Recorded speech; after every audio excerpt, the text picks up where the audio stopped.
Hey everybody, Al Fragnoli, Legal Leaders. We're here this evening with Josh Dreith. Josh is the um, community hockey manager of the Tampa Bay Lightning. Zach Sooty is unable to join us today.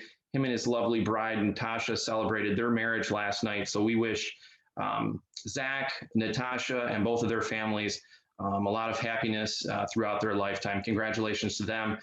Zach will be back with us next weekend. But Josh, thanks for joining us, and congratulations, by the way, on your recent Stanley Cup victory. We're sure you're pretty excited about that. Yeah. It's been a fun week. First off, congrats to Zach as well. Sorry you couldn't be here with us to chat, but here you had a good weekend. Yeah, it's been a fun week. It's been a long time coming. I've been down here for 5 years, and we've had a good team every year I've been here, pretty much. So there was a lot of emotion this week, a lot of emotion, and it was a roller coaster to get here. But as you can see, all the players and the staff, we're fired up. It was great. Yeah, definitely a very exciting time to be a part of the Tampa Bay Lightning organization, I'm sure. So congrats again to you, the Tampa Bay Lightning, and the Tampa community. A lot of fun times down there right now. Got a couple questions lined up for you, Josh. The first one that we want to ask you is talk a little bit about your role as the community hockey manager of the Tampa Bay Lightning. What are some of your day-to-day tasks, and how has your role maybe changed over the past several months due to COVID? Yeah, for sure. So I started with the Lightning. It was over 5 years now. I moved down from Toronto, went to school in Canada, and I've been in this department since I started. So I started as an intern, and now I'm a manager in the community hockey department.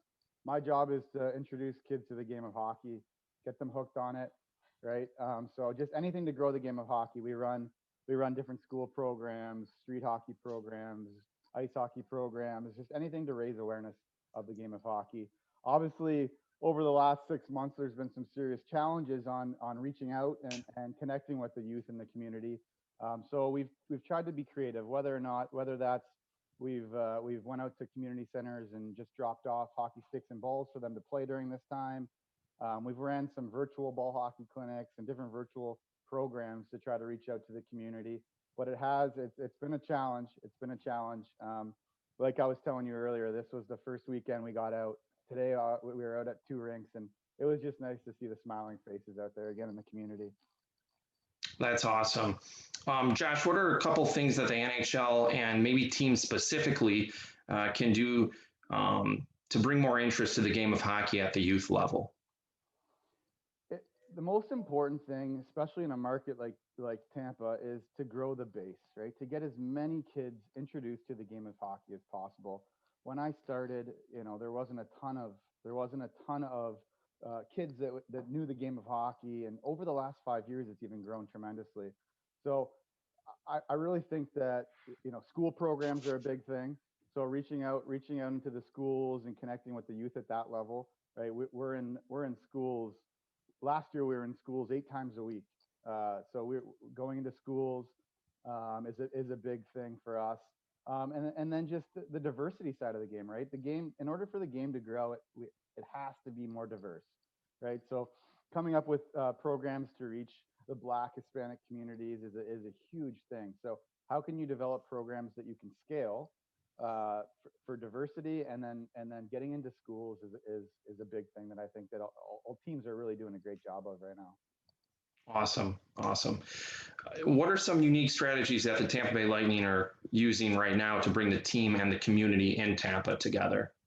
Yeah. So our owner's amazing. Jeff Vinnick, best owner in sports. He is absolutely amazing. Every game he donates, every home game he donates $50,000 to a community initiative or nonprofit in the Tampa community. So he's donated millions of dollars during this playoff run. We didn't even have home games. We didn't have butts in the seats. We didn't have any revenue.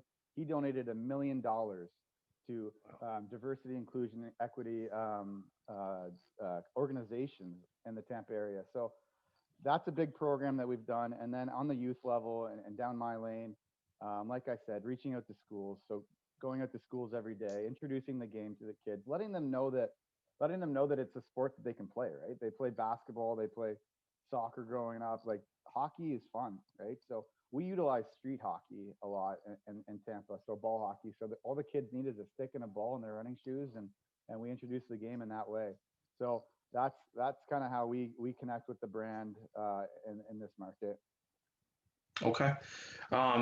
We'll shift a little bit here, Josh, and we'll ask your opinion on this one. How different do you think next season is going to look? Obviously, we would normally start a season in the September, October timeframe. That's not going to happen since we just wrapped up this season. There's still not a definitive start date in place. We've heard talks about potentially the December or January timeframe, but how different do you think this upcoming season is going to look? Do you think stadiums will? Do you think people will be in seats there? Will we have fans able to go to games? Do you think it's going to be different per team? You know, what are your thoughts on that? Well, what is normal anymore right now? Like I know, right? You know, this was so weird. The bubble thing, like these players were away from their families for 65 days to win the Stanley Cup. Stammer, Hetty, like a lot of our players have newborns, right? So you have kids out, like how different did they look 65 days in after, you know, being a young infant? Like, so these guys were away from their families, and they made it work. I think it was the toughest Stanley Cup to win, right? I really do, with all the hurdles and everything that's gone on. But then looking forward to next year, it's going to look different. Like it's going to look different. I don't have the ins and outs or too much inside scoop on this, but it's going to look different. You know, what I do know is that we need some butts in the seats, right? That's how you generate revenue. That's how you continue to grow the game. We need butts in the seats to generate revenue. I personally believe that at some point next year we will have butts in the seats, whether that's 25%, 50% of the stadium.